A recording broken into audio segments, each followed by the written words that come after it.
잠시 후 행복한 아침에서는 생활 속 법률 상식, 그 법이 알고 싶다 준비되어 있고요. 네, 그리고 이어지는 세대 공감 토크 라떼는 마리아에서는 그리운 향수를 불러일으키는 추억의 이야기 나눠보도록 하겠습니다. 저는 잠시 후에 돌아올게요.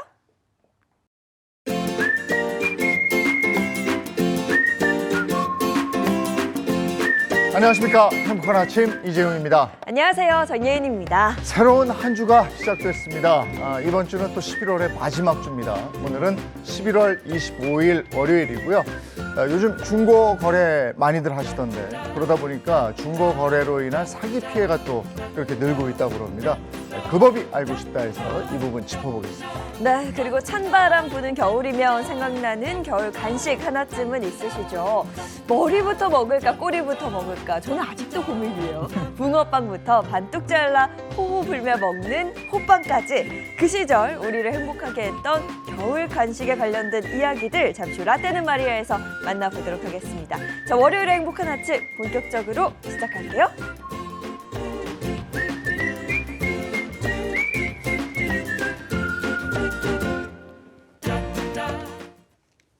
네, 화제 이슈를 발빠르게 전해드리는 모닝 브리핑부터 시작하겠습니다. 임주혜 변호사와 함께합니다. 어서 오세요. 네, 안녕하세요. 안녕하세요. 첫 번째 이슈부터 전해주시죠.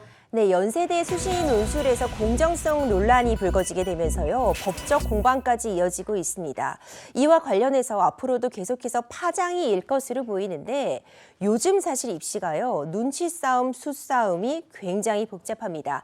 전년도죠, 그러니까 2024년도 연세대학교 이 수시 논술 자연계열 비중을 보면은요, 모집 정원에서 120%가 312명에 해당하는데 이 많은 인원이 추가 합격으로 합격을 했다. 이런 분석이 있어요. 네, 이 추가 합격의 비율이 높다는 건 중복 합격된 수험생이 많아서 그만큼 합격자가 좀 빠져나갔다는 거잖아요. 정확합니다. 그러니까요. 추가 합격 비율이 120%라는 거 하는 것은 1차 합격했던 전원이 다른 곳으로 갔고 추가 합격 번호를 받은 사람 중에서도 20%가량은 다른 학교로 갔다. 이런 부분을 의미하거든요. 실제로 작년도 2024년도 대학 입시에서 메디컬 학과라고 불리는 의대, 치대, 한의대, 약대가 있는 99개 대학의 수시 모집에 추가 합격자가 3,333명에 달했습니다. 세부적으로 보면 약대의 추가 합격자 비율이 106.7%로 가장 높았고 한의대, 의대, 치대가 뒤를 이었는데요. 그러니까 일반적으로 상위권의 자연계열 수험생이 의대 그리고 이른바 우리가 명문대라고 불리는 스카이 대학에 중복 지원하는 경우가 참 많겠죠. 그러다 보니 연쇄적인 이동이 자꾸 발생하게 되는 건데요. 지방 의대에 합격한 학생들이 스카이 대학으로 옮긴다거나 아니면 스카이 대학을 합격자가 지방 의대로 옮겨가는 등 연쇄적인 이동이 있어서 대학 입시 지형이 상당히 복잡해졌다고 평가받고 있습니다. 그러면 이번 효력정지로 해당 전형이 늦어지고 이제 합격자 발표도 늦어지고 이러면 연쇄적으로 다른 합격자 발표 이런 것도 쭉쭉쭉쭉 뒤로 밀리고 이러는 거 아닙니까? 사실 그런 부분이 발생하지 말아야 되기 때문에 지금 굉장히 복잡하게 일들이 벌어지고 있어요. 당장 다음 달 13일에 이 수시 논술 결과의 합격자가 발표를 해야 되는데 그때까지 이 연세대 논술 사태가 정리되지 않는다면 복잡한 일이 벌어질 수밖에 없는 상황입니다. 특히 만약 이 수시 합격자 인원이 그대로 정시로 이월되는 그런 선택을 가게 된다면요. 결국 그 인원 증가, 정시 인원 증가에 따라서 사람들, 학생들의 눈치 싸움, 어디에 써야 되는가가 더 복잡해질 수밖에 없고 특히 올해는 의대 증원이 있었습니다. 지방 의대 증원이 있어서 지금 1,500명가량의 인원이 더 추가로 합격할 예정이기 때문에 어디에 지원하고 또 얼마만큼 추가 합격이 있을지가 굉장히 복잡하게 돌아가고 있는 상황입니다. 이런 혼란을 고스란히 떠안게 되는 게 수험생인데 네. 이 수험생의 피해가 최소화될 수 있는 방안을 조속히 찾아줘야죠. 자, 다음 이슈 전해주시죠. 최근 의사가 직접 마약을 한 사례들이 뒤따르고 있어서 굉장히 충격을 주고 있는데요. 최근 마약류 사범으로 적발된 의사가 300명에 육박함에 따라서 올해 역대 최대치를 기록할 것이다. 이런 이야기가 나오고 있습니다. 야, 생명을 다루는 의사가 마약을 한다. 그리고 환자가 그런 의사를 만난다. 이거 상상만으로도 정말 끔찍합니다.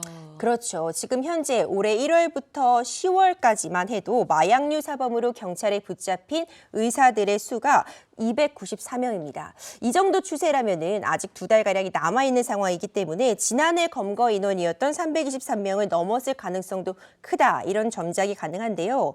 실제로 의사가 직접 본인에게 마약을 투약하는 사례가 잇따르고 있습니다. 지난 18일에는요. 자신의 병원에서 여성 지인과 함께 프로포폴을 투약한 30대 의사가 긴급 체포되기도 했고요.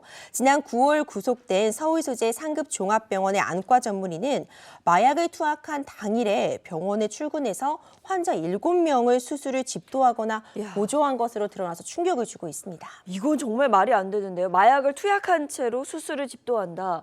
충격적입니다. 근데 왜 이렇게 의사들의 마약 범죄가 점점 증가하는 걸까요? 그렇죠. 결국 마약을 좀 쉽게 구하고 접할 수 있는 그 환경적인 요인을 전문가들이 꼽고 있습니다. 결국 병원이라는 공간이라 보니까 프로포폴 같은 의약품을 실제로 셀프 처방이라고 하죠. 직접 의사가 본인이 처방해서 활용하는 그 빈도가 늘다 보니까 쉽게 구할 수 있는 환경 때문에 그 중독성도 높아지고 있는 것이 아니냐, 이런 짐작을 가능하게 하고요. 결국 이제는 이런 마약류 약품을 투약하려면 시스템에 접속을 해서 실제로 등록을 해야지만 이 마약류를 취급할 수 있는데, 의사, 의료진 같은 경우에는 결국 셀프 처방이 가능한 환경 때문에 더 이런 위험에 노출되기 쉽다, 이런 짐작이 가능합니다. 이런 사람들은 본인이 의사인데 의사가 뭐 하는지를 모르는 사람들이죠. 네. 의사가 의사 같지 않은 사람, 도덕성이고 뭐고 아무것도 없는 거죠. 자, 다음 이슈 전해주시죠.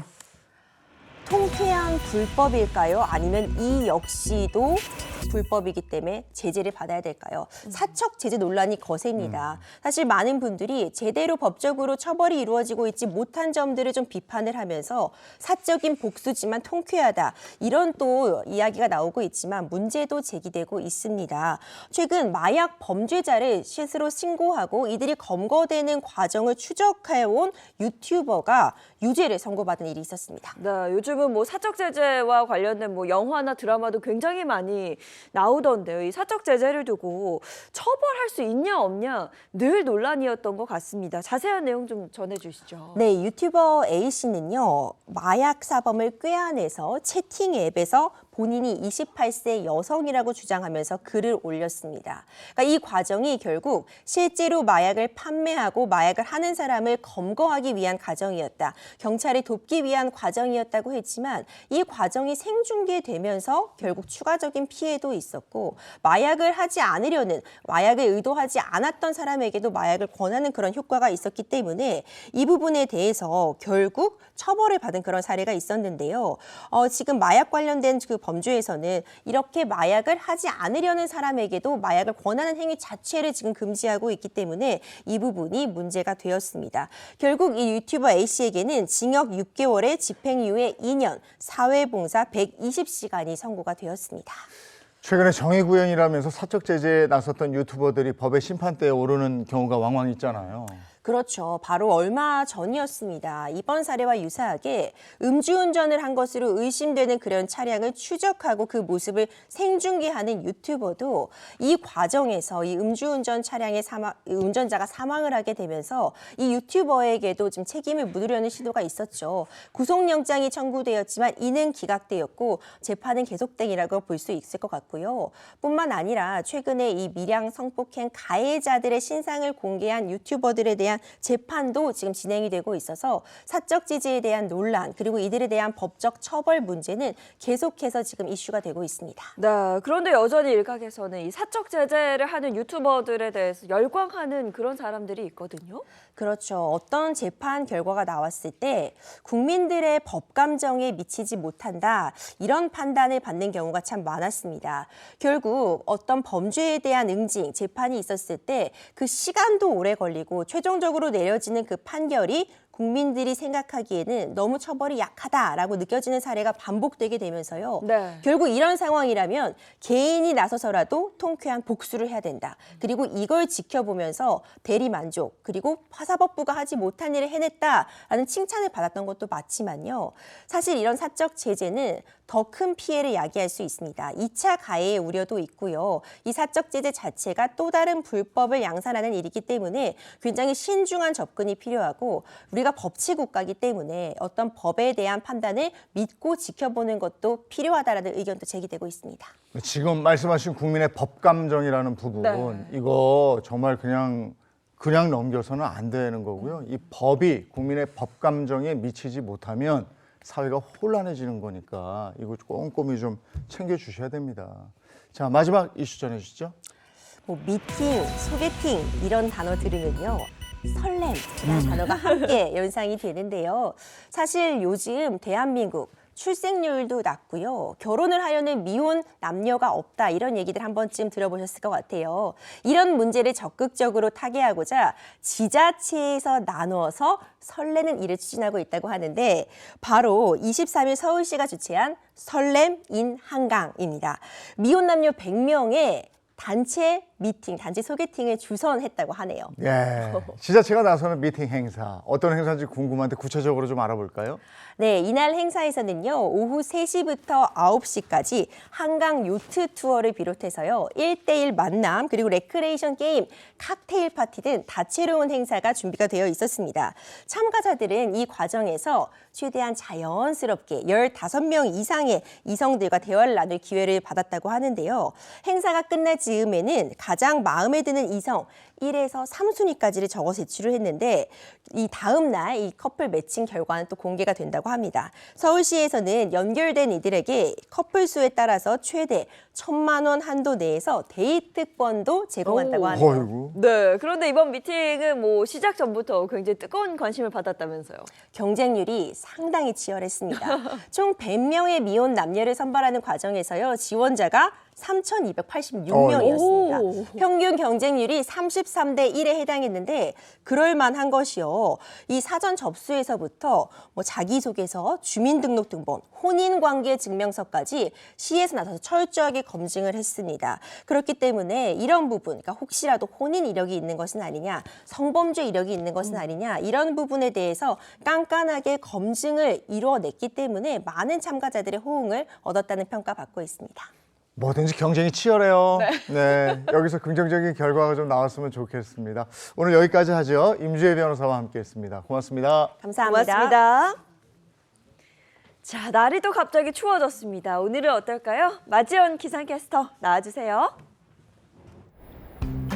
네, 행복한 월요일 아침입니다. 벌써 11월의 마지막 주가 됐습니다. 달력을 넘기는 걸 아는 듯이 겨울 날씨가 기다리고 있는데요. 주 중반쯤에는 추위와 함께 첫눈이 찾아오겠습니다. 네, 오늘 아침은 큰 추위 없습니다. 현재 서울의 아침 기온 3.8도 가리키고 있고요. 대부분 지역이 어제와 비슷하거나 조금 높겠습니다. 한낮에도 15도 안팎으로 포근하겠습니다. 서울의 낮 기온 15도 예상되고요. 광주는 17도, 부산은 18도까지 올라섭니다. 네, 하늘이 점차 흐려지면서 밤부터 서쪽에 비가 시작됩니다. 밤사이 남해안과 제주에는 강한 비가 집중되겠고요. 내일은 비가 전국으로 확대되겠습니다. 네, 이번 주는 비와 눈 소식이 잦겠습니다. 이와 함께 기온도 뚝 떨어질 텐데요. 내일 낮부터 날이 추워져서 수요일에는 전국 곳곳에 첫눈이 내릴 전망입니다. 네, 이제 계절이 성큼 겨울로 다가섭니다. 이렇게 갑자기 추워지면 면역력이 떨어지기 쉬우니까요. 미리 따뜻한 옷 준비해서 겨울 건강관리를 잘해주시기 바랍니다. 지금까지 날씨였습니다.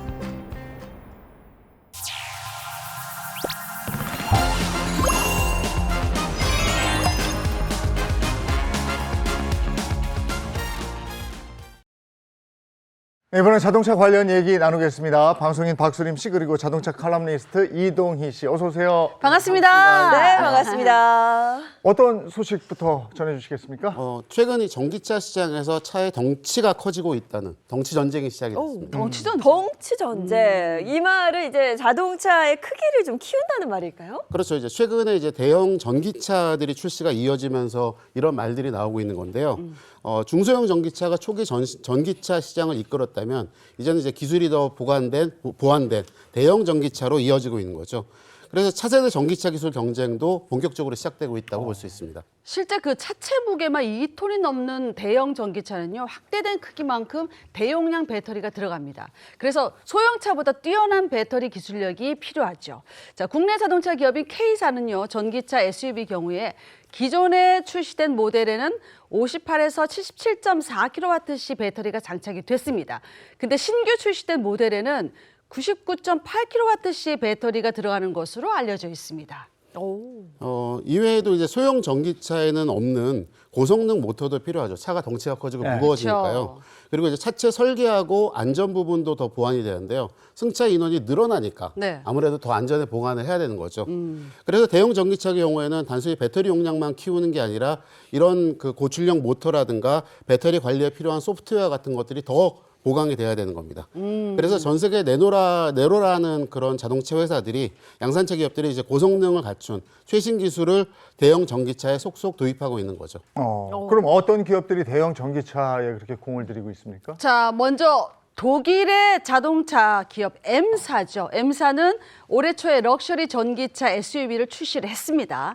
이 전기차 SUV는 일회 충전 시에 주행 가능 거리가 447kW에 달합니다.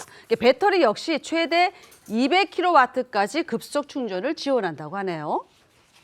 그리고 두 번째는 그 미국 자동차 회사인 G사의 첫 번째 전기 SUV입니다. 이게 일회 충전으로 최대 468km를 주행할 수 있다고 하는데요.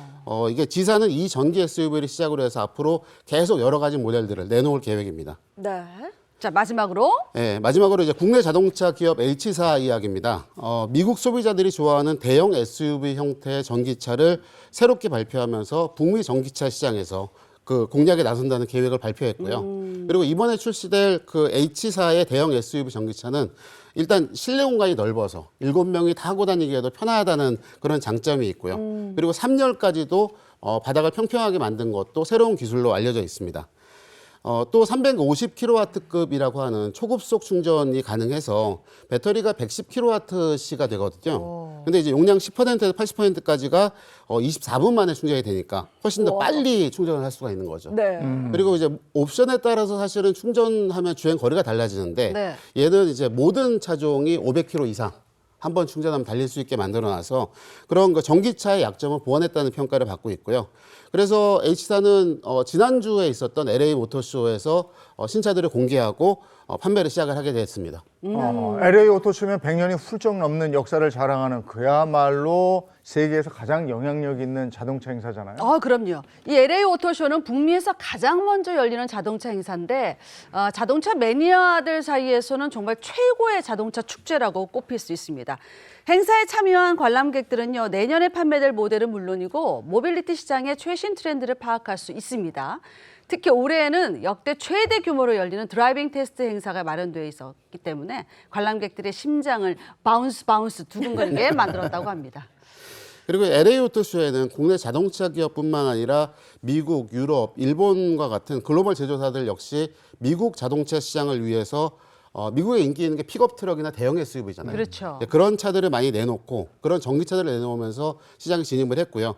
작년에는 사실은 요맘때에 그 자동차 회사들이 파업이 많았었어요. 그래서 많이 참여를 안 했는데 올해는 규모가 제대로 커졌습니다. 그렇다면 국내에선 어떤 자동차 기업들이 참가하나요? 일단은 말씀드렸던 국내 자동차 기업 H사가 신차를 대거 선보였습니다. 네. 그 개막보다 하루 앞서서 먼저 그 월드 프리미어 행사를 따로 했고요. 그래서 여기서 세계 최초로 대형 전기 SUV를 공개를 했고요.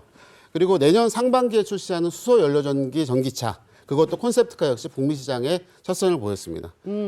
이 수소 전기차 같은 경우에는 사실은 전기차는 충전하는데 시간이 오래 걸리는데 맞아요. 얘는 충전이 한 5분 안에 끝나거든요. 근데 그렇게 충전을 하면 650km를 갈 수 있으니까 훨씬 더 사용성이 좋아지죠.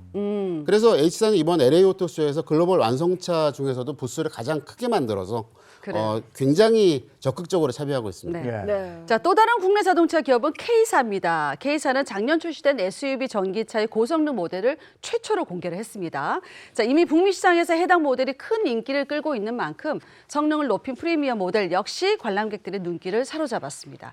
이뿐만 아니라 K사의 첫 픽업 트럭 역시 북미 관람객 앞에서 첫 손을 보였고요.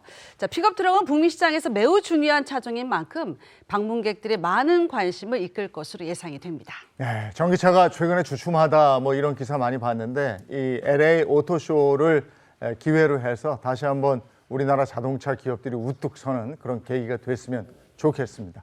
자, 이번에는 우리 주변에서 일어나는 사건 사고를 법의 관점으로 풀어보겠습니다. 그 법이 알고 싶다.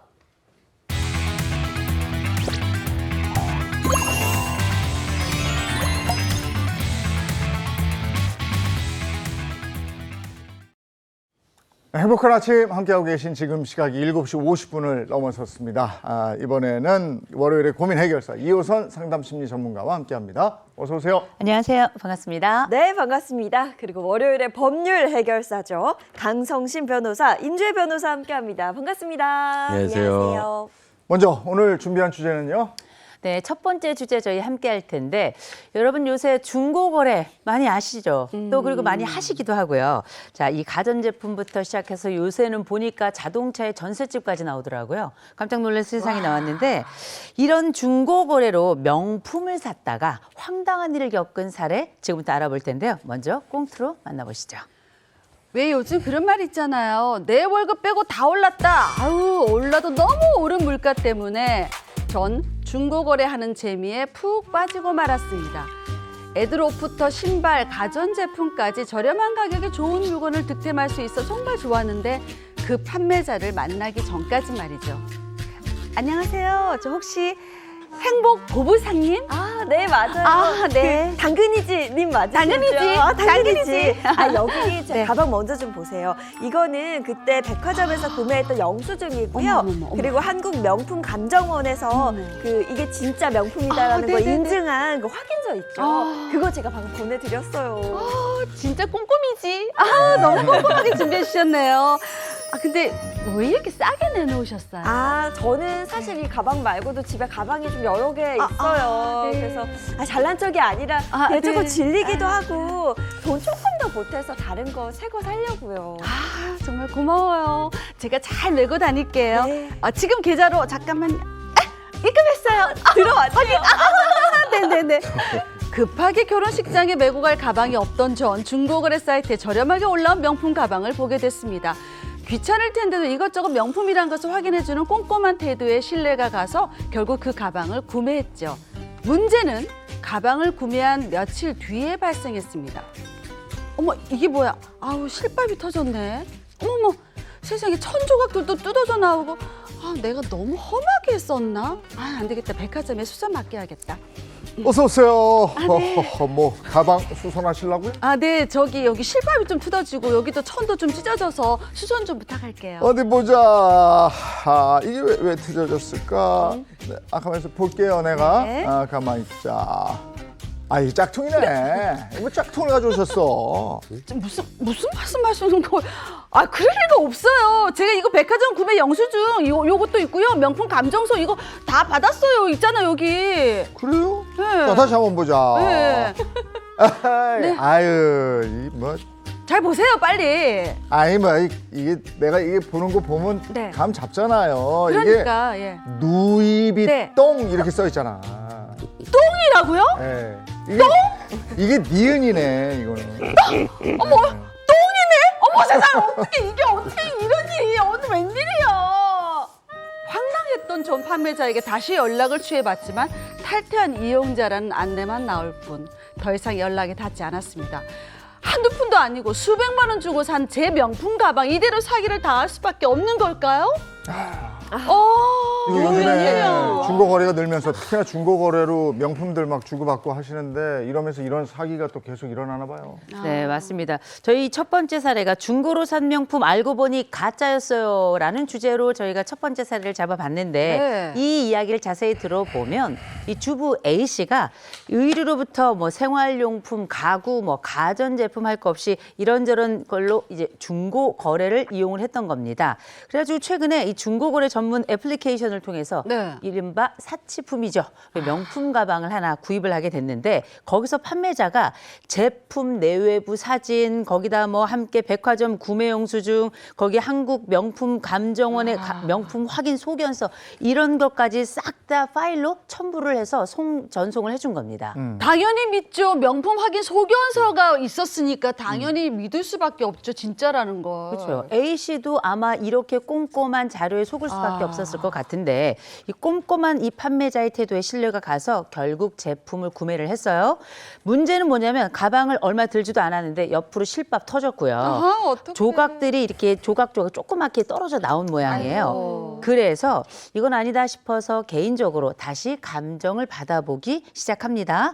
그래서 감정을 받아봤더니 결국 가품으로 판정이 났어요. 그리고 나서 황당해진 A 씨가 판매자에게 다시 연락을 했습니다. 네. 그랬더니 연락은 두절됐고요. 어. 그리고 결국 사기로 고소하기에 이르는 겁니다. 아니, 진품인 줄 알고 샀는데 이게 알고 보니 가품이었다. 이거 정말 황당하죠. 근데 여기 계신 분들도 다 중고 거래 한 번쯤은 해보시지 않으셨어요? 당연하죠. 해보죠. 저는 애들 어릴 때 읽었던 책들은 이제 크면서 필요 없게 되니까 그거 필요하신 분들 가져가세요 해서 아주 저렴하게 이렇게 올리는 거 있잖아요. 그럼 냅다 물어가시더라고요. 그럼 애들 이제 용돈하게 되는 거고. 그 일석이조잖아. 나한테 필요 없는 건 상대방 좋고 나한테 용돈 벌 수도 있고 그렇죠. 환경도 살릴 수 있고. 네. 저희는 저희 딸이 그런 중고 거래를 이용을 많이 하더라고요. 맞아요. 근데 저랑 이름이 똑같은 이효선이라고 하는 MC가 있거든요. 예? 그 친구는 거기다 차를 팔았어요. 오. 깜짝 놀랐어요. 근데 대번에 팔린다 이런 얘기 하더라고요.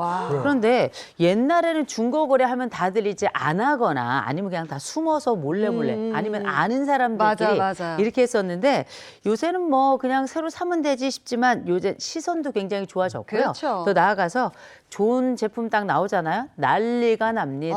눈치 싸움 하고요. 맞아. 서로 줄 대고요. 그리고 대기 막 걸어놓고 난리거든요. 그렇죠. 요새는 옛날하고 정말 분위기가 달라진 것 같습니다. 네. 저는 아무래도 이제 자동차 쪽 관련된 용품들을 많이 구입하거나 혹은 이제 캠핑 용품들을 많이 삽니다. 네. 캠핑 용품 아시겠지만 이제 중복 투자를 해서 많이 사는 경우가 많죠. 많거든요. 네. 그런 것들이 이제 무료 나눔하시는 경우가 많은데 그 경우에는 이제 손을 누가 먼저 드느냐가 핵심이었어요. 그래서 정말 득템을 해야 되는 상황이 돼서 그 중고 앱을 항상 좀 이렇게 들여다보는 그런 상황입니다. 그럼 차를 만약에 팔게 되면 핸들 빼고 팔 수도 있어요? 그러면 사기겠죠.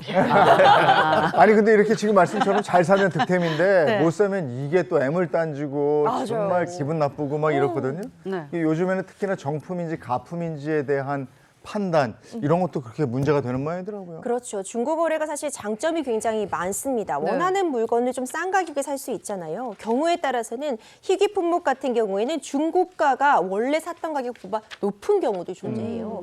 그런데 지금 가장 대표적인 문제가 사실 정가품 분쟁이라고 볼 수 있습니다. 네. 내가 이것을 정품이라고 믿고 샀는데 가품인 경우 그래. 당연히 문제가 되겠죠. 실제로 이제 분쟁 건수만 보더라고요. 올해 1월부터 8월까지 중고거래 플랫폼 3사에서 정가품 분쟁 건수가 총 129건으로 나타났습니다. 꽤 높은 수치라고 평가할 수 있을 맞아. 것 같아요. 뿐만 아니라 결국 이 시장 자체가 굉장히 커지다 보니까요. 이 시장의 규모가 약 20조 원에 달한다는 얘기가 있습니다. 엄청나네. 이렇게 금액이 늘어나다 보니 맞아. 자연스럽게 사기와 관련된 그런 분쟁도 늘어나고 있습니다. 네. 지난해 발생한 중고거래 사기 피해액이 약 1,373억 원. 발생 건수만 해도 무려 7만 8천여 건에 달한다고 합니다. 엄청나네. 하여간 무슨 틈만 있으면 사기꾼들이 들어와가지고 사기를 쳐먹으니 말이에요. 그러면 사기의 유형은 어떤 것들이 있는지 그것도 좀 알아봤으면 좋겠네요. 저희 처음에 이제 중고거래 막 활성화되기 시작할 때는 이런 게 있었어요. 뭐 A라는 물건을 보내기로 했는데 받아보니까 뭐 휴지 더미, B라는 물건. 이런 엉뚱한 물건이 오거나 아니면은 보냈습니다라고 했는데 보내지 않는다라던가 맞아. 이제 이런 게 있었는데 그 말씀하신 것처럼 이 사기꾼들이 점점 더 교묘해지고 있죠. 그래서 이른바 중고거래 제3자 사기 수법이라는 게 있다고 합니다. 진짜 이거 보니까 거의 봉이 김선달이에요. 얼마나 교묘한지 제가 한번 말씀을 드려볼 테니까는 이런 거에 절대 속지 않으셨으면 좋겠어요. 네. 일단은 상품권 거래가 있었는데 상품권. 판매자가 상품권을 팝니다라고 이제 올려요. 네. 그러면 이 사기꾼이 판매자한테 제가 살게요라고 연락을 합니다. 맞아요. 그러면은 이 판매자로부터 이 상품에 대한 정보랑 그 계좌를 수령을 하는 거예요. 그리고 이 사기꾼이 곧바로 자기가 그 상품을 파는 것처럼 중고거래 사이트에 판매 상품을 업로드를 해요. 그러면 어떤 A라는 구매자가 나는 이거 사고 싶다라고 해서 그 사기꾼한테 연락을 하는 겁니다. 그러면 이 사기꾼은 다시 판매자한테 땡땡 씨한테 입금될 거예요라고 판매자한테 얘기를 하는 거예요. 그래서 입금이 되면 이 물건을 판매자는 돈을 받았으니까 이 사기꾼한테 그 상품권의 바코드를 주는 겁니다. 그리고 나서 이 구매자는 저한테 이제 바코드 주세요. 드렸잖아요. 그렇게 되네. 네, 판매자한테 드렸잖아요. 제가 뭘 더 드렸어요. 아니, 그전 받은 게 없는데 제가 입금을 했잖아요. 이런 식으로 해서 피해를 일으키는 이제 그런 진짜 신종 사기 수법도 있다고 하니까는 꼭 주의를 기울이셨으면 좋겠습니다. 똑똑해야 되겠다, 아니, 이거. 그보다 저는 강성신 변호사가 설명을 하는데 왜 이렇게 갑자기 얄밉게 보이잖아요. 본인이 그렇게 한 것처럼. 그러니까 말씀을 들어보니까 이게 뭐 제주는 곰이 부리고 돈은 이 사기꾼이 가지고 맞아요. 이런 양태인데 아니 근데 이게 도대체 사기꾼들이 왜 이렇게 많고 왜 이렇게 지들 멋대로 이렇게 세상을 활보하고 다니는 거예요 이거. 그러게 말입니다. 근데 왜 이렇게 자꾸 반복되고 있느냐 이 부분에 대해서 사실 처벌이 너무 약하지 않냐 이런 지적을 할 수밖에 없는 것 같아요. 이 사기죄로 처벌이 가능한 부분 맞습니다. 내가 가품을 진품처럼 속여 판다거나 아니면 중고거래에서 내가 원래 팔려고자 했던 사고자 했던 물품의 품질보다 낮은 걸 보내면 사기죄 성립은 하는데 문제는 처벌 수준에 있어요. 이게 초범이고 나에게는 굉장히 큰 돈이지만 결국 전체적인 규모로 보자면은 소액이라고 평가를 받다 보니까 뭐 결국 처벌이 돼봐야 집행유예 나오거나 벌금형에 그치는 경우 많거든요. 그렇다 보니 계속해서 이런 사기가 반복이 되고 있습니다. 해당 사연의 경우에는 의도적으로 모조품, 이 가품을 진짜인 것처럼 속여 판 정황들이 있잖아요. 뭐 백화점 뭐 구매 영수증도 그렇고. 이럴 때는 사기죄로 처벌받을 수 있는 거 아닙니까? 네, 당연히 받을 수가 있습니다. 네. 그뿐만 아니라 이 사람은 위조를 했잖아요. 감정서나 영수증 같은 맞아요. 거를 만약에 네. 위조를 했다라고 하면 뭐 문서 변조죄의 처벌도 추가로 이제 인정이 될 수 있을 것 같고, 다만 이런 경우는 있을 수 있을 것 같아요. 그 중고 거래가 제가 중고 물품을 처음으로 샀습니다. 근데 그 물품을 다시 팔 수도 있거든요. 네. 그럼 저는 누군가로부터 피해를 받았을 수도 있어요. 진짜 저는 진짜인 줄 알고 있었던 맞아, 거예요. 맞아. 그래 전 판매자로부터 영수증 같은 거나 어떤 감정서 같은 걸 받아서 네네네. 나는 진짜로 이게 진품인 줄 알았다라고 맞아요. 해서 제3자한테 팔 경우 사실 저한테 책임을 묻긴 조금 어려워 보이겠죠. 적어도 사기죄 죄책은 지지 않을 수가 있습니다. 다만 이 사연 같이 좀 너무나도 많은 명백한 그래. 증거들이 있을 경우에는 당연히 사기죄로 의율이 가능할 것으로 맞아. 보입니다. 사실 요즘 영수증이나 뭐 진품 확인서 같은 부분을 챙기면서 꼼꼼하게 살펴보고 중고거래하시는 분들 많아요. 네. 저도 실제로 얼마 전에 이제 아이가 다 컸으니까 유모차 판매를 하려고 올렸는데 구매 영수증을 요구하시더라고요. 너무 오래돼서 없죠, 근데. 그렇죠. 그래서 제가 영수증은 없고 사진 꼼꼼히 찍어서 보여드리고 결국 팔았는데 문제는요. 이제 영수증이나 이런 진품 확인서만도 믿을 수 없습니다. 실제 있었던 사례예요. 지난해 9월에 있었던 일인데 요즘 명품 시계 구하기도 굉장히 어렵거든요. 맞아요. 이 시계를 중고 거래로 사게 된 겁니다. 가격은 무려 1,500만 원이었어요. 당연히 이렇게 고가의 물건을 거래하게 될 때는 이거 진품인지 정품 감정서 같은 부분 요구할 거 아니에요. 당연하죠. 그런데 이 사기꾼이 얼마나 철두철미했냐면요. 실제로 한두 달 전에 이 진품 시계를 구입을 한 겁니다. 그래서 거기서 정품 감정서를 갖고 있었잖아요. 갖고 있고. 그렇죠. 그런데 이 정품 감정서를 가품의 시계와 함께 묶어서 중고거래 사이트에 올려서 대박. 판매를 한 거죠.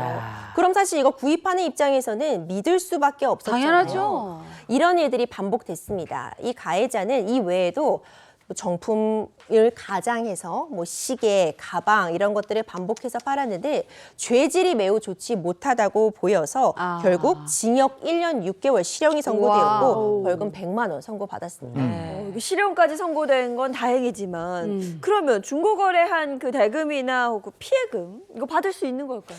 사실 이 사기꾼이 실형을 산다고 해서 내가 금전적 피해를 보상받는 그런 길은 아니잖아요. 맞네. 그래서 우리는 민사적인 방법으로 이 사람한테 청구를 할 수 있느냐 그런 부분을 생각해 보실 수 있는데 당연히 받으실 수 있습니다. 네. 불법 행위로 기한 이제 손해배상 청구를 하실 수가 있는데 사실 현실적인 문제는 그건 것 같아요. 우리가 중고거래로 아까 교수님 말씀하신 것처럼 자동차를 구매했다라고 하면 사실 거래 대금이 굉장히 크잖아요. 네. 그래서 이걸 만약에 사기를 당했을 때는 충분히 민사소송 같은 걸 가능하게 할 수가 있지만 사실 이런 볼펜을 제가 중고거래로 샀는데 좀 사기를 당했다라고 하면은 사실 소송에 들어가는 어떤 비용이나 시간을 많이 생각했을 때 배보다 배꼽이 더 클 수가 있거든요. 그래서 사실 저희가 생각했을 때 제일 좋은 방법은 예방의 예방, 주의를 기울이시는 게 가장 좋은 게 아닐까 이렇게 생각이 그러네. 듭니다.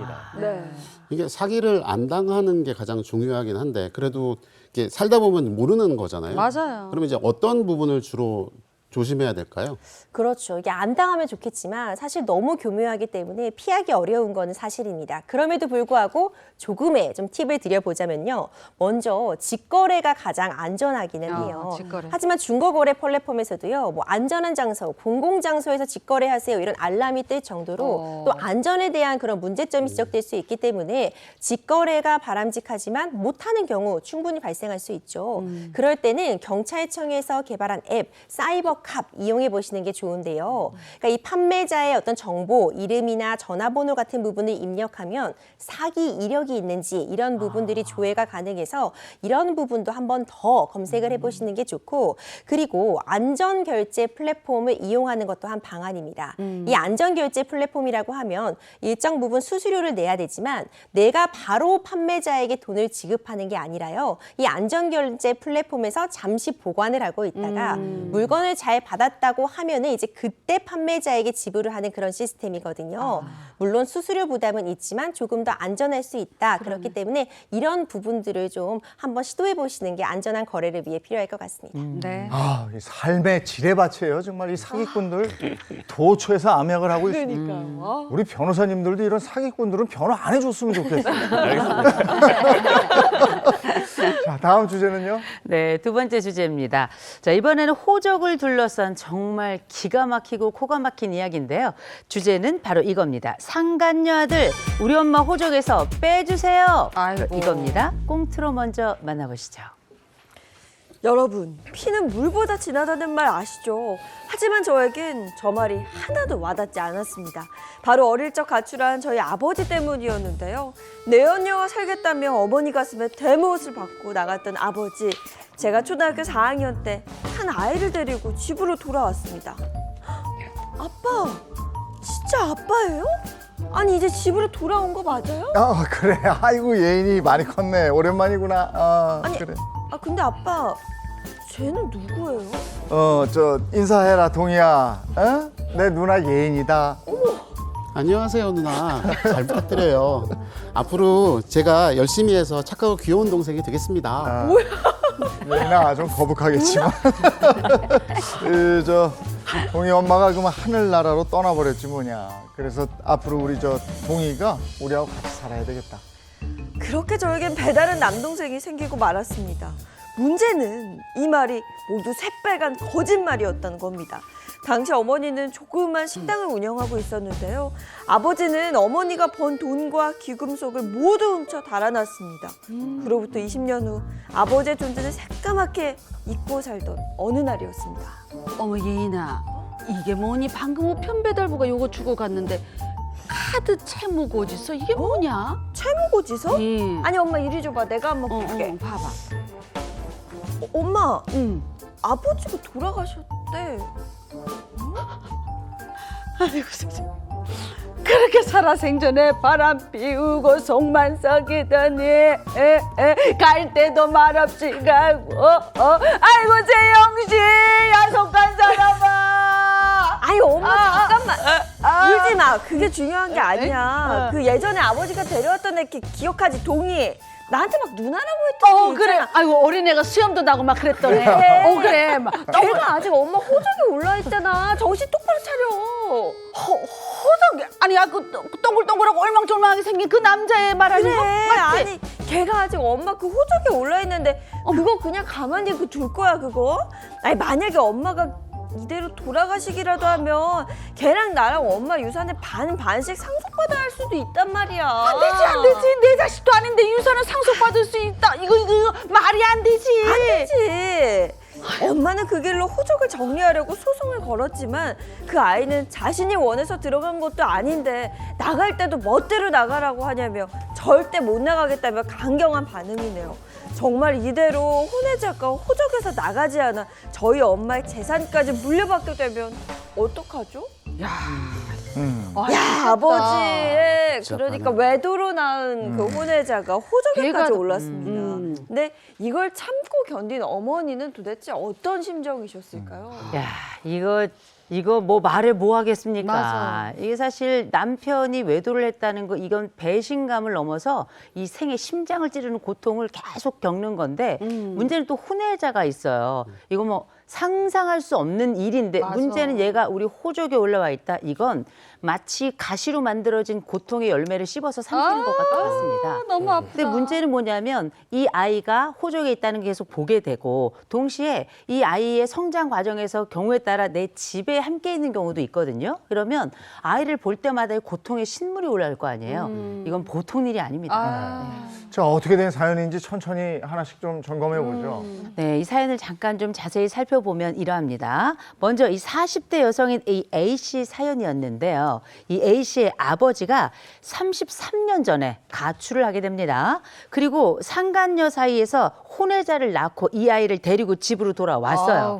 이 아버지가 상간녀가 죽었다고 가족들에게 얘기를 하고 가족들 몰래 사실 이 호적에다가 아이를 지금 이제 가족 등록 그 증명서 뭐라 그러죠? 뭐, 가족관계 등록부. 예. 이름이 바뀌어가지고 헷갈리네요. 예, 맞아요. 가족관계 등록부에 이 아이를 올렸는데 아이가 무슨 죄가 있겠냐 싶은 심정에 이 집이 3년을 같이 살게 됩니다. 그런데 곧 이어서 이 아버지의 이야기가 거짓말이었던 것이 들통이 나게 된 거예요. 설마 상간녀가 살아 있었던 거 아니에요? 눈을 시퍼렇게 뜨고 살아 있었어요.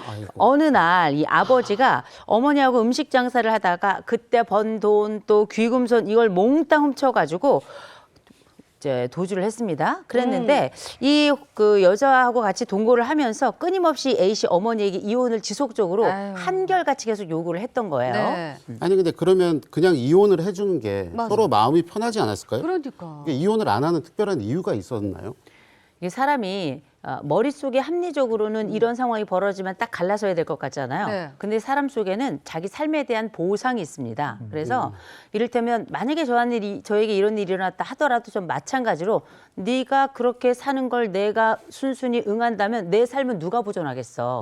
거기다가 33년 전이면 이혼이라는 게 여성에게는 잘못하지 않았어도 일종의 사회적 딱지가 됐었어요.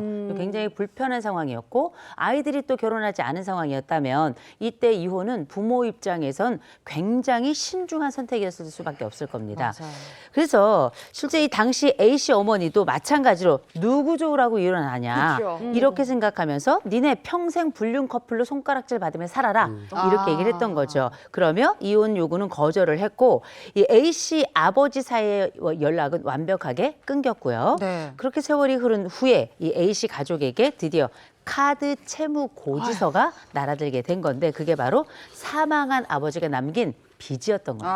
아유, 그렇게 나갔으면 잘 살기라도 하지 빚까지 남겼어요. 그러게 말이에요. 정말 해도 너무하죠. 근데 이 A 씨가 이 아버지 빚을 모두 상속을 받아서 결국 다 갚았습니다. 갚았고 그런데 이 혼외자가 이때 있었잖아요. 그때도 혼외자는 연락 한 통도 없었어요. 네. 그리고 나서 아버지 빚청산이 다 끝난 후에 어머니가 이 가족관계 등록부에 올라있던 이 혼외자를 정리하기로 결심을 하고 소송을 제기했어요. 그런데 문제는 이 혼외자가 난 못 나간다. 내가 이 호적에서 내가 왜 나가냐라고 하면서 말 그대로 적반하장식으로 나오기도 했고 사실 이 아이 입장에서도 뭐 그럴 만한 사정이 있었겠습니다만 여하간에 왜 나가라 그러냐 나 못 나가겠다 거부를 한 겁니다. 그랬더니 A 씨가 이대로 혼외자가 가족관계 등록부에 계속 있게 되면은 향후에 돌아가신 뒤 어머니가 돌아가시고 나면 이 재산까지 물려받지 그렇죠. 않을까 이 걱정 때문에 이런 사연이 이제 나타나게 된 거죠. 야. 아버지는 돌아가셨고 어머니 호적에 올라와 있고 그죠? 예. 근데 이제 그 못 나가겠다 그러고 아버지 자식은 맞기 맞는 거고 맞아요. 이럴 경우에 가족관계 등록부는 어떻게 정리하면 될까요? 그렇죠. 사실 어머니의 친자녀가 아니면 분명한 상황이잖아요. 네. 그리고 이걸 입증하려고 해도 뭐 유전자 감식 결과를 보면은 바로 확인할 수 있습니다. 그럼에도 불구하고 일단 예전의 호적, 지금의 가족관계 등록부에 친자녀로 기재가 되어 있으면 이 자체로 바로 우리가 주민센터 가서 바꿔주세요 할 수는 없어요. 결국 소를 통해서만 이 부분에 대한 정정이 가능합니다. 친생자 관계 부존재 확인의 소라는 것을 제기를 해야 되는데요. 그러니까 친생자, 내 친자녀가 아님에도 불구하고 가족관계 등록부에 기재가 되어 있을 때 내 친생자가 아니다. 이 점을 결국 소로서 확인해야지만 이 부분은 정정이 가능합니다. 예전에는 이런 일들이 사실 많이 있었어요. 그러니까 내가 친자가 아닌 이제 혼외자가 생겼을 때 부인의 동의를 받거나 아니면 받지 않고 그냥 등재하는 일들이 있었거든요. 이럴 때 사실 우리 사연처럼 나중에 상속 같은 부분을 생각하면 굉장히 복잡한 일이 발생을 하게 됩니다. 이때 만약 지금 이 소송의 당사자, 그러니까 어머니가 되시겠죠. 네. 어머니가 사망하는 경우라면 자녀들도 이런 소송을 제기할 필요성이 있는데 이때는 제척기간이라는 것이 걸려서 또 2년 내에 소송을 제기해야 되는 제한도 있어서 좀 빠르게 정정할 부분이 있다면 소를 제기하는 것이 바람직합니다. 근데 소송을 제기한다 해도 내가 혼외자와 그 친자 관계가 성립되지 않다 이거를 증명할 수 있는 방법이 뭐 유전자 검사 이런 건가요, 그럼? 네, 가장 뭐 대표적인 게 유전자 검사겠죠. 네. 근데 만약에 유전자 검사를 하고 싶은 사람이 사망을 했다라고 하면 이제 주변 친족 같은 경우에도 또 마찬가지로 유전자 검사를 해볼 수가 있습니다. 네네. 그리고 만약에 내가 죽어도 안 할 거야. 나는 안 받을 거야. 이렇게 하면은 법원에 말씀하시면 돼요. 그럼 법원에 말씀을 하셔가지고 네. 수검 명령을 받으셔서 그거를 뭐 강제성을 가진 그 유전자 검사를 시행을 하실 수가 있습니다. 아니 근데 법원이 하랜다고 다 하냐고요. 그러네. 그러니까 어떤 사람들은 난 죽어도 안 하겠다, 끝까지 안 하겠다 이런 사람들이 있을 텐데 그러면 우리가 뭐 드라마처럼 머리털을 뽑든가, 강제로 칫솔을 그냥. 가져오든가 막 이런 일이 벌어져야 될 것 같은데 이러면 사실 강제로 시킬 수는 없는 거잖아요. 맞습니다. 그럼에도 불구하고 진짜 자기는 안 하겠다, 끝까지 안 하겠다라고 하면 이제 법원에서 1천만 원 이하의 과태료에 처해질 수가 있고 과태료 명령이 처해질 수도 있고 그리고 네. 감치 명령에 처해질 수도 있습니다. 그럼에도 불구하고 자기 정말 안 하겠다. 나 그냥 뭐 과태료 낼래라고 버린다고 하면 사실 그렇게 거부하는 그 정황 자체가 법원에서 봤을 때는 그렇지. 불리하게 볼 것 같아요. 그렇죠. 당신이 떳떳하고 진짜 친자 관계가 맞다면 왜 이렇게 왜 안 이 검사를 하겠냐. 부인하세요? 그럼. 라고 할 수 있을 것 같기 때문에 제가 봤을 때 그렇게 끝까지 거부하는 경우는 크게 없지 않을까 이 생각이 드네요. 네. 그리고 앞선 이 사연 속 주인공이 가장 걱정하는 부분이 재산 분할이거든요. 이걸 나눠줘야 할 수도 있기 때문에 뭐 그래서 결국 소송을 통해서 이 잘못된 부분들을 좀 바로잡는 게 중요할 것 같은데 변호사님 보시기엔 어때요? 맞습니다. 말씀 주신 것처럼 결국 상속이라던가 이런 부분에 있어서 굉장히 큰 차이를 가져올 수 있기 때문에 우리 사연자 같은 경우에는 친생자 관계 부존재 확인의 소를 제기하시는 게 가장 바람직해 보여요.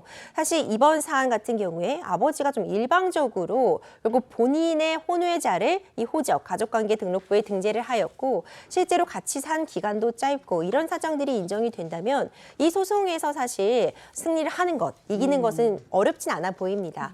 다만 만약에 친양자 입양 같은 부분을 해서 이 어머니가 혼외자긴 하지만 정말 본인의 친자녀로 등재한 상황이라면 이때는 사실 파양 등의 절차가 필요한 상황이거든요. 네. 이때는 가족관계 등록부를 정정하기 어려울 수 있겠지만 우리 사연 같은 경우에는 친생자 부존재 확인의 소를 통해 해결이 가능해 보입니다. 그 소송을 통해서 친자 관계가 성립되지 않는다 이런 판결을 받으면 재산상의 문제는 없겠네요. 혼외자가 재산을 상속받는 일은 없겠네요. 그렇죠. 법적으로 이제 자녀가 아니라는 거를 부존재한다라는 네. 거를 법원으로부터 인정을 받는 거니까 이제 상속 문제는 더 이상 발생을 안 할 것 같고 이 사연을 보면은 있잖아요. 그 예인이가 뭐라고 하냐면 예전에 아버지가 데려왔던 애 기억하지 동의 그런 거 보면 같이 안 살았어요. 그렇죠. 네, 같이 안 살았고 아. 그 교수님 그 사연 설명하실 때 상간녀가 죽었다면 가족들 몰래 혼외자를 거주관계 등록부에 올렸다라고 하는 거는 배우자의 동의가 없었어요. 맞아요. 이거는 양자라고 보기도 어려워요. 네, 양자의 실질도 없고 그리고 동거 안 했고 친자관계 아니라는 걸 법원에서 이제 인정받았으니까 제가 봤을 때는 상속 문제는 더 이상 발생하지 않을 것 같아요. 어우, 다행. 그 아버지가 정말 가족 관계를 복잡하게 만들어놨네요. 그러니까. 오늘 여기까지 하겠습니다. 그 법이 알고 싶다였습니다. 고맙습니다. 고맙습니다.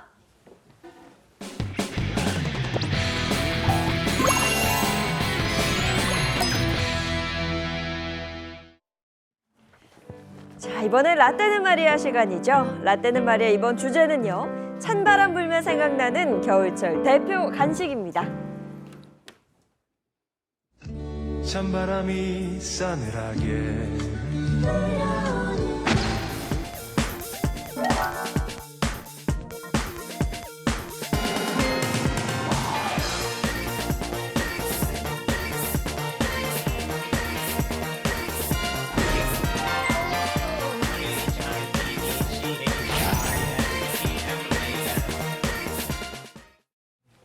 자, 세대 간의 추억을 공유하는 시간 라떼는 마리아입니다. 오늘은요. 저는 그 스튜디오 들어오면서 살짝 봤어요. 봤어요? 너무 먹고 싶더라고요. 어. 바로 추운 겨울 우리의 입을 행복하게 만들어줬던 겨울 간식들입니다. 뭐 너무 많죠? 혹시 뭐 기억에 남는 겨울철 대표 간식 뭐가 있을까요? 저희도 어렵다. 우리 지하철역에는 어김없이 붕어빵이 나타났고. 지금 최고죠, 뭐. 편의점에 군고구마 팔면 냄새가 막 코를 너무 자극하고 저는 딱 생각하는 게 늘 이맘때 되면 늘 품에 이걸 품어 3,000원씩 꼭 품고 다녀. 뭐예요? 3,000원. 그러면 저쪽에 붕어빵 아저씨가 딱 보이면 바로 뽑아서 아저씨 붕어빵 주세요. 어김없이 그랬었어요. 네. 옛날에 무조건이죠, 뭐. 붕어빵은 뭐 우리가 또 붕어를 잡아야 되지 않습니까? 글쎄, 뭘 붕어를 우리가 잡아. 원래 원조 겨울 간식은 뭐냐? 군고구마였어요. 그래, 군고구마. 그러면 맞아요. 군고구마 위에다 김장김치 최근에 하셨잖아요. 뚝뚝 찢어서 올려줘. 근데 이제 요새는 뭐 네. 군고구마 집에서도 이렇게 만들면서 왜 쿠킹 오일 같은 데 넣어서 하지만 옛날에 아궁이 시절에 아궁이 너무 시절에는 그냥 옛날인데? 뭐 이렇게 던져 넣어요. 그러면은 군고구마의 절반은 수검냉이야. 맞아요. 그럼 그래가지고 그거 다 맛있어, 발라내고 나면 나머지 그냥 한 절반 남는 거 먹는데 거기다 이제 김장김치 쫙 올려가지고 먹는 거예요. 딱 넣잖아요. 요게 원조 단짠. 그러면 맛있어. 너무 좋죠. 맛있다, 중독성 맛있다. 있잖아요. 저는 그 군고구마랑 같이 구워서 먹었던 게 항상 그 군밤이거든요. 밤도 구워 먹었지. 맛있다. 맞아요. 밤을 그 구울 때 사실은 되게 조심해야 되는 게 쪼개야 돼. 위쪽 부분 이렇게 좀 칼집 단단한 내고. 껍질 칼집을 내야 그렇지, 이게 그렇지. 팡하고 터지질 않고. 맞아요. 근데 이제 저는 이런 거를 먹다 보면 항상 뭔가 이렇게 깨끗하게 먹을 수가 없어요. 그렇지. 범댕들이 입에 묻고 맞아, 손에 묻고 맞아. 하는데 사실은 그것도 이제 겨울철 간식으로 먹었던 추억 중에 하나가 되죠. 예전에 데이트할 때는 단연 군밤이에요. 군밤. 그게 먹기가 딱 좋아. 까서 고구마 주는 좀 맛도 썰어 있고. 넣어서 쏙 좋고. 그 주머니에 탁 넣고 다니고. 그래, 데이트할 때 좋아. 하나씩 꺼내서 이렇게 딱. 어? 넣어줘야지. 아유, 걔 잘 살고 있나 모르겠어. 아르바이트. 괜찮아요? 생방 중에 괜찮아요? 군고구마를 예전에는 아르바이트, 그죠? 대학생들이 군고구마 아르바이트 하고 그랬어요. 네. 근데 요즘엔 그거 거의 없던데. 붕어빵 장사도 많이. 요즘엔 거의 안 하더라고, 대학생들이. 아니 이제 뭐 군고구마 뭐 붕어빵 이런 거 겨울 간식으로 우리가 많이 먹긴 하는데 요거 옛날에는 진짜 고등학교 대학생 학생들 여름에는 아이스 깨끼 겨울에는 군밤과 붕어빵 아니었겠습니까? 그렇죠. 그래가지고 학비 벌겠다 아니면 용돈 벌겠다 하면은 옛날에 왜 그 도라무통 큰 거 드럼통 해가지고 왜 이렇게 빼는 거 있잖아요. 그렇지. 거기 그거 군고구마. 해가지고 다들 귀마개 하고 모자 쓰고서 앉아가지고 장갑 목장갑 끼고선 이게 다 맞아. 빼고 다들 아르바이트 기억나시잖아요. 그게 고등학생이나 대학생들 입장에서는 단기간에 그래도 아주 꿀알바 그나마 괜찮은 돈을 벌 수 있었던 아르바이트였기 때문에 많이 한 건데 이제 문제는 뭐냐면 이게 자본이 얼마나 들어가냐인데 장비가 옛날에는 비싸지. 생각보다 이 자본이 많이 안 들어갔단 말이에요. 그래서 이 방법도 쉽게 쉽지 않고 거기다가 뭐 초보라도 할 수 있고 하니까 누구나 했던 건데 가만 생각해 보니 저는 해본 적이 없는데 저희 오빠는 해봤네요. 기억을 되돌이켜 보니까 저희 큰 오빠는 요 군밤으로 장사를 해봤던 적이 있습니다. 사실 저는 해봤거든요. 어. 고구마 그 이렇게 안에 드럼통에다 넣고 빼고 네, 하는 맞아요. 걸 해봤는데 고구마를 파셨어요? 네, 공고구마 팔았습니다. 어. 근데 그게 딱 겨울방학 때 하기가 딱 좋았었어요. 방학 시작하자마자 하는 거였고. 맞아요. 근데 요때쯤 돼서 저 이후 세대들은 조금 더 이렇게 상황이 좀 바뀌어서 삐삐로 주문을 받았다고 아하. 하더라고요. 삐삐. 네, 그러니까 삐삐라는 게 있었죠. 네, 이게 있었죠. 호출기가 삐삐. 있었죠. 예. 그러면 이제 그게 이 동아일보 기사에도 오. 96년 12월 28일 기사에도 나왔던 건데 기사를 보면 공고구마 주문 삐삐로 치세요라는 제목으로 있고요. 이게 수능 끝낸 청소년들이 공고구마 장사를 시작했는데 삐삐로 주문하면 10분 내로 오토바이로 배달까지 아하. 합니다. 야, 이런 오토바이를 거죠. 타고? 야, 요즘 배달 서비스가 그때 있었던 거네. 그렇죠. 그러니까 손님들이 추운데 거기서 밖에서 기다리지 말고 맞아. 집에 가 계시면 주문할 수 없을까? 그렇게 가져드릴 거 없을까 하다가 생겨난 거고요. 이게 광고 전단까지 만들어서 아파트에다 제대로 갖다 했네요. 붙이고 붙인 그거대로 해서 주문이 오면 빨리 갖다 주기 때문에 이제 평소에 한 3만 원 정도 하던 매출이 이제 한 8에서 10만 원까지 와, 올라가고 삐삐야 주문 받으면서. 그러니까 당연히 이제 경쟁자분들도 뭔가를 하셔야 되잖아요. 네. 그렇죠. 이제 그분들은 핸드폰 번호를 적어서 거기 또 업데이트돼서 오, 하게 되는 휴대전화로. 그런 시기도 있었습니다. 혹시 그때도 수염을 기르셨어요? 그러니까 제 말. 수염은 났었는데요. 지금 학교 그때는 앞에 젊은 오빠 같은데 아저씨 같은 수염 기른 사람이 그분이? 팔았었거든요. 그분이 이분이신가 해서. 네. 아닙니다. 아닙니다. 네. 뭐 사실 생각해보면 우리가 뭐 붕어빵, 군고구마 얘기하지만 옛날에 한겨울 한참 추울 때는 밖에서 들리는 소리로 우리가 간식을 알았어요. 그렇지. 메밀묵, 아, 찹쌀떡 아. 다들 기억하시죠? 왜 톤은 이렇게 바이브레이션이 들어갔는지 그렇죠. 다들 기억하실 텐데 그 옛날 한겨울 저녁에 울리는 요 정겨운 소리 다들 기억하시죠? 그렇죠. 옛날 제가 살았던 그 아파트 단지 그때도 요 소리들 다들 들렸었거든요. 그럼 뭐 하냐?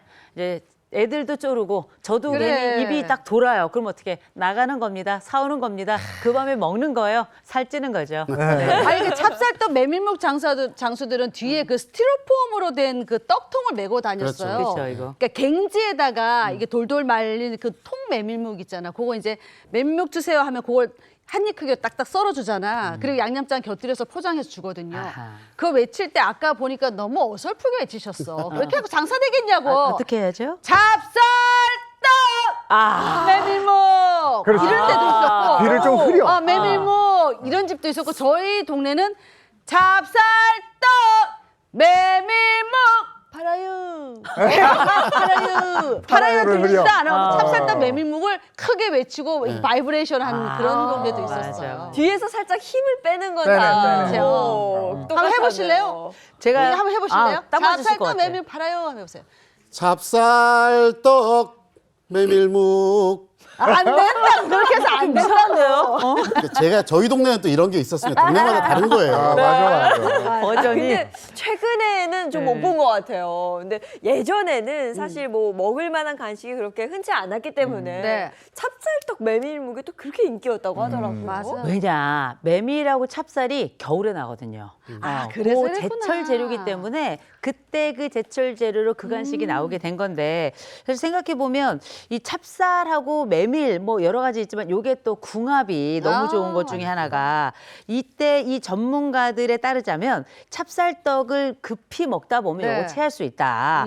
거기다 약간 끝맛이 텁텁한 게 있는데 요때 메밀묵을 먹으면 요게 물기가 있어가지고 그렇구나. 부드럽게 넘기기 좋고 거기다 이제 이 찹쌀떡이라는 게 약간 더운 성질이고 메밀묵은 약간 찬 성질이다. 맞아요. 얘가 딱 합쳐지면은 그야말로 포만감도 주면서도 최상의 궁합이 된다. 이렇게 알려져 있었는데요.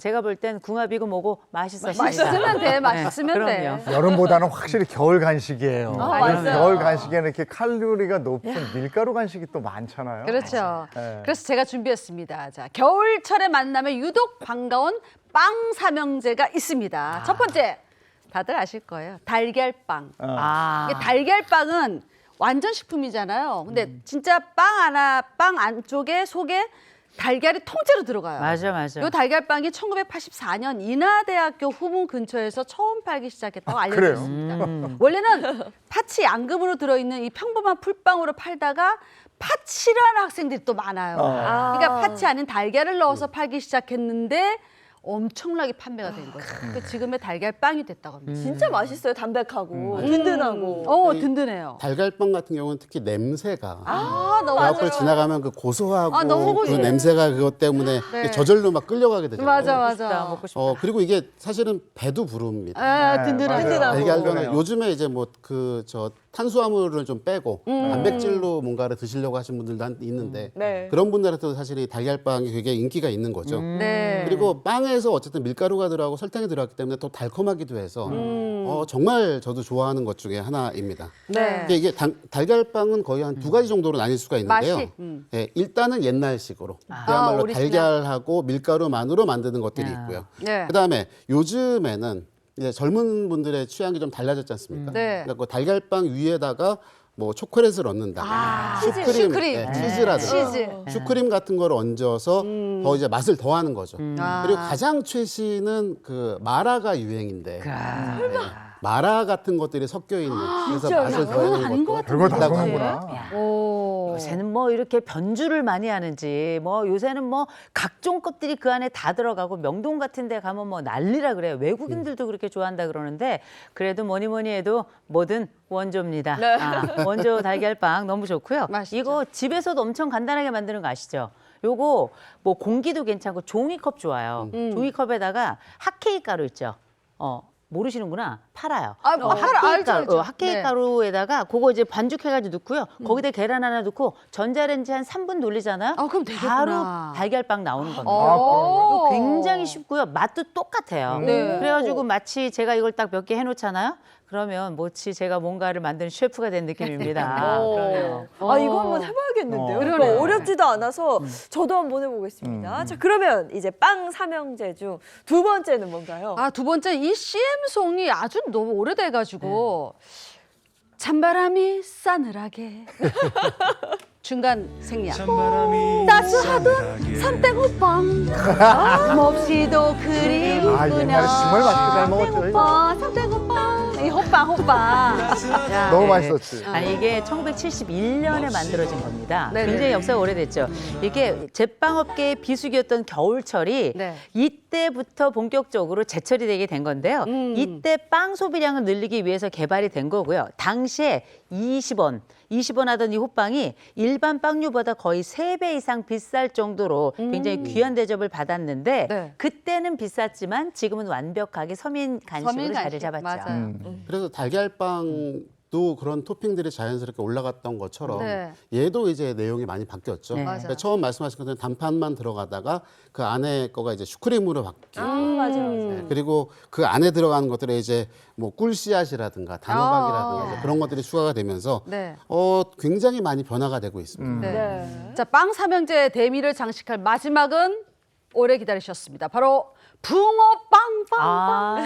예전에 우스갯소리 그런 많이 하잖아요. 붕어빵에는 왜 붕어가 없지? 근데 이유가 있어요. 이 붕어빵의 원조가 바로 일본입니다. 그러니까 19세기 말 일본의 다이야키라는 이 빵이 붕어빵의 시초라고 합니다. 일본에서는 도미가 비싸고 귀한 생선이잖아요. 그래서 이 모양을 흉내내서 빵으로 먹은 게 바로 이 다이야키라고 합니다. 이 다이야끼가 네. 왜 우리나라에 와서 붕어빵이 됐느냐? 우리나라에 이게 들어온 건 1930년이고요. 이 시기에 우리나라 사람들에게 가장 익숙하기도 하고 많이 먹기도 했던 그 일반적인 물고기가 붕어였던 거예요. 그러면서 이게 본격적으로 한국에서 완전히 대중적으로 자리 잡은 건 1950년대였고요. 그때 미국에서 한국전 이후에 대량으로 밀가루가 들어오게 되고요. 그러면서 값싸게 배를 채울 수 있었으니까 이 서민들에게 굉장히 사랑을 많이 받았던 거죠. 요즘에는 붕어빵 우리가 하는데 잉어빵이라고 써놓은 데가 많아요. 맞아요. 차이가 좀 그러네. 있다면서요? 차이가 좀 있습니다. 제가 알기로는 네. 이제 잉어빵 같은 경우에는 찹쌀이 좀 들어가 있어서 조금 더 식감이 좀 쫄깃하고 그리고 또 한 가지가 잉어빵은 팥을 좀 이렇게 으깬다고 해야 되나요? 좀 더 부드럽게 한다고 저는 알고 있어요. 제가 얼마 전에 들었죠. 붕어빵은 파다리 있는 거고. 네, 그쵸. 그게 차이래요. 통닭빵처럼. 근데 붕어빵 먹을 때 대가리부터 드세요? 꼬리부터 드세요? 어떠세요? 저는 꼬리인데 맛있는 거부터. 꼬리부터 드시는 분들이 많으신데 저는 머리입니다. 대가리. 아, 그다음에- 어두육미라고? 그것도 그런데 그 대구탕 같은 거를 드셔보셔도 그 사실은 머리죠. 머리가 맛있잖아요. 생선 머리가 훨씬 더 맛있습니다. 그건 생선이니까 그거요. 대가리부터 먹어야 되지만 이건 붕어잖아요. 빵인데. 이건데요. 에이, 먹을 줄 모른다. 저도 자, 잠시 꼬리야, 만져- 꼬리야. 기다려보세요. 왜 우리는 꼬리야. 한 마리만 먹냔 말이에요. 한 놈은 대가리부터, 한 놈은 꼬리부터 먹으면 역시 되죠. 그럼 되겠네. 네. 아니 어디 그뿐입니까? 우리가 지금은 뭐 여러분 많이 아시겠지만 슈붕이냐 아니면은 네. 팥붕이냐, 맞아요. 슈크림 붕어빵이냐 아니면 네. 단팥이 들어가 있는 붕어빵이냐 요거 가지고만 논쟁이 제가 볼 때는 다음 생에까지 가능합니다. 아, 근데 뭐니 해도 그냥 붕어빵은 팥이에요. 아, 네. 맞아. 근데 팥이 참 맛있는데 슈붕이 나오면 슈크림 들어있는 빵이 나오면서 그거 한번 먹어보니까 그게 또 별미인 거예요. 맛있어요. 슈붕도 되게 맛있더라고요. 예. 그래도 팥이야. 그래도 팥입니다. 팥이에요. 저는 팥입니다. 그래, 그것도 팥이구나. 팥이야. 아니 여러분 착각하지 마세요. 그것도 왜 한 마리만 그래, 먹습니까? 슈붕도 먹고 팥붕도 먹어야죠. 도 그러면. 먹고. 맞아, 맞습니다. 맞아. 다 다른 거죠. 근데 앞서 이제 왜 붕어빵과 잉어빵 차이가 있는지 저한테 네, 물어보셨잖아요. 네, 네. 그 유동희 얘기를 기자가 했고. 잘 알고 계신다면 제 말이 맞나요? 네, 맞습니다. 이게 붕어빵은 어떻게 보면 좀 약간 보통 명사 같은 거죠. 모두가 다 먹는 그런 형태의 빵을 가리켜서 붕어빵이라고 하는데 잉어빵은 사실은 등록된 상표에 해당이 됩니다. 상표 이름이에요? 네, 그래서 어느 회사에서 아, 그거를 만들기 상표 시작을 이름이구나. 하면서 그러면서 말씀하셨던 거는 찹쌀도 넣고 뭐 기름도 조금 넣고 그래서 조금 더 쫄깃하게 만든 반질반질하구나. 반질반질하고 쫄깃하게 만들었던 게 그래서 이제 좀 차이가 있는 거죠. 이 붕어빵 역사를 보면 1980년대쯤에는 흔한 길거리 음식으로 자리 잡았어요. 근데 1988년 뭐가 있었어요? 우리 올림픽이 있었잖아요. 그때 올림픽을 앞두고 정부에서 대대적인 노점상 단속해라! 이래서 완전히 사라졌었습니다. 맞아. 그러다가 98년에 IMF로 일자리를 잃게 된 사람들이 다시 나오기 시작한 거예요. 풀빵이다, 붕어빵 장사를 하기 위해서 길거리에 나오면서 다시 붕어빵이 부활이 된 겁니다. 저때 실직한 분들이 이제 네. 붕어빵 장사를 하러 거리로 나오고 이러면서 맞아요. 저게 어떻게 보면은 불황의 지표 역할을 했던 거예요. 맞네요, 네. 맞네요. 정확하게 네. 지적을 해주셨는데 이 IMF 불황 때문에 노점이 늘어나면서 그때 당시 대구 칠성시장의 철물 상가에서 이 붕어빵 틀을 주로 만들었는데 이때 업소 매출이 20%가량 늘었다 그래요. 그만큼 많이 산 건데 이때 회자 되던 말이 뭐냐면 붕어빵엔 붕어가 없고 희망퇴직엔 희망이 없어 이런 말들이 있었다고 합니다. 네. 근데 요즘은 정말 뭐 군고구마도 그랬고 맞아요. 붕어빵도 찾기가 좀 힘들어졌어요. 그래서 뭐 붕세권이다 이런 거 맞아요. 찾아다닐 정도로 보기가 쉽지 않아요. 진짜 이 최근에 이 붕어빵 노점상 찾아보기 너무 힘들다 보니까 길 가다가 한 봉지 사야지 둘러봐도 잘 안 보여. 우리 동네만 없는 건가? 아니면 가게가 다 사라진 건가? 이렇게 물어보시는 분들도 진짜 많긴 해요. 네, 네. 실제 주변을 둘러보시는 그 사실이 맞습니다. 그러면 왜 이렇게 우리가 생각한 이 붕어빵집이 없어지냐? 고물가 때문이에요. 그 고물가의 핵심이 뭐냐?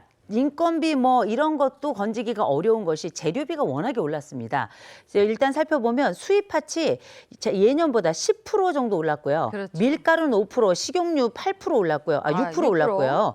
거기다가 붕어빵 붓는 그 연료 LPG 가격 있잖아요. 많이 요것도 이제 오를 가능성이 있다고 하니까 이게 뭐 요즘 뭐 농담 삼아 이런 얘기하죠. 붕어빵의 멸종이다. 이런 얘기가 나올 정도로 맛있는데. 약간 좀 아쉬운 상황입니다. 그래도 우리 동네는 이게 있으니까 있어요. 다행이다. 있구나. 근데 요즘에는 지금 말씀처럼 이렇게 네. 귀해지니까 금붕어빵이라는 얘기가 나온다. 그렇죠, 맞습니다. 네, 그렇죠. 이게 몇 년 전만 해도 1,000원에 사실은 5개가 기본이었는데 이제는 2,000원에 3개 하다가 어디 이제 땅값 비싼 데 가면은 1,000원에 한 마리씩 하거든요. 그리고 조금 더 고급화 시켜놓은 데에 가면 그게 뭐 2,500원씩 하니까. 그래서 이게 서민의 간식이라는 건 사실은 좀 옛날 맛이 좀 됐고요. 그리고 지금은 이제 정말로 붕어를 끼워서 붕어를 팔아도 그 가격이 나와야 되는데 그런 얘기가 나오고 있는 거죠. 아유, 네. 아니 붕어빵뿐만 아니라 호떡도 보세요. 그전에 500원 했잖아요. 아유. 지금 막 2,000원 하고 요새 뭐 뿌리고 이런 거 막 3,000원씩 가요 하나에. 좀 비싼 걸 5,000원짜리도 봤어요. 근데 그럴 수밖에 없는 게 그 붕어빵 장사가 노동량에 비해서 대비 소득이 너무 낮은 거예요. 이게 한 온라인 커뮤니티에는 붕어빵 장사로 하루 12시간 일하는데 매출이 20만 원 나온다. 또 몇천 원짜리 장사 이렇게 힘든 줄 몰랐다. 재료비 빠지면 남는 게 없어서 편의점 알바가 훨씬 낫겠다. 이런 글이 올라올 정도라고 합니다. 그래서 사실 요즘 보면 이제 계절이 변화가 명확하지 않은데 맞아요. 겨울에 됐을 때 딱 찾을 수 있는 게 붕어빵이 상징 같으니까 그렇죠. 그거를 찾는 사람들이 있거든요. 네. 그래서 어플리케이션도 있습니다. 아. 그래서 이제 폰에 하면 지도 앱처럼 어디에 맞아, 이제 맞아. 붕어빵 위치가 있고 거리가 있는지 그리고 걔네들이 옮겨 다니는 데가 어딘지까지 알려주는 그런 앱도 있다고 합니다. 아유, 네. 좋습니다. 뭐 요새는 카페도 팔고 저희 집 앞에는 뭐 와인바에서도 그걸 팔더라고요. 달라졌습니다. 네. 예전에는 저희 아버지가 퇴근하고 들어오실 때는 그땐 붕어빵이 아니고 풀빵이었어요. 풀빵이죠. 요새 모양으로 돼 있는 코트 요 안에 네, 풀빵 그렇죠. 이렇게 하고 들어오면 무거우시죠? 이렇게 하고 있으면 아빠를 자꾸 쳐다보는 거지. 짜잔. 아, 좋다. 그립습니다. 그 시절이. 네. 네, 오늘 여기까지 하죠. 고맙습니다. 고맙습니다. 자, 오늘 라떼는 말에서 겨울철 대표 간식 이야기 해봤는데 오늘 날씨 어떨지 궁금합니다. 마지연 기상캐스터 나와주세요. 네, 상암동에 나와 있습니다. 코앞에 겨울이 기다리고 있습니다. 이번 주 중반부터는 추위와 함께 첫눈이 오는 곳이 있겠습니다. 내일 아침까지는 큰 추위 없겠습니다. 현재 서울의 아침 기온 4.3도 가리키고 있고요. 대부분 지역이 어제와 비슷하거나 조금 높겠습니다.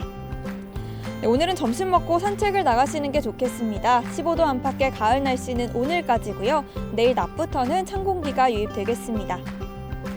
네, 밤부터 서쪽에 비가 시작돼 내일은 전국으로 확대됩니다. 제주 산간에 많게는 100mm, 그 밖의 지역도 최대 40mm가 올 텐데요. 가을비치고는 양이 꽤 많을 걸로 보입니다. 네, 내일 전국에 비가 오면서 북서쪽에서 찬 공기가 밀려옵니다. 내일 낮부터는 기온이 급격히 낮아지겠고요. 수요일에는 서울 등 전국에 첫눈이 내릴 수 있겠습니다. 네, 수요일부터는 서울의 낮 기온이 3도까지 떨어집니다. 오늘 낮과 비교하면 10도 이상 낮은 건데요. 갑자기 찾아오는 겨울 든든한 겉옷으로 대비해야겠습니다. 지금까지 날씨였습니다. 가는 가을이 아쉽다. 가는 네. 가을을 내가 만끽하지 못했다 하셨던 분들은 오늘 낮까지가 마지막일 것 같아요. 네, 지나가는 가을 아쉬우면서 다가올 겨울이 좀 왜 이렇게 두렵죠? 네. 오늘 좋은 하루 보내시고요. 저희는 내일 아침 7시 30분에 돌아올게요. 행복한 아침, 행복한 하루 되십시오. 고맙습니다. 고맙습니다. 즐겨봐 너의 세상 플레이 더 넥스트 채널 A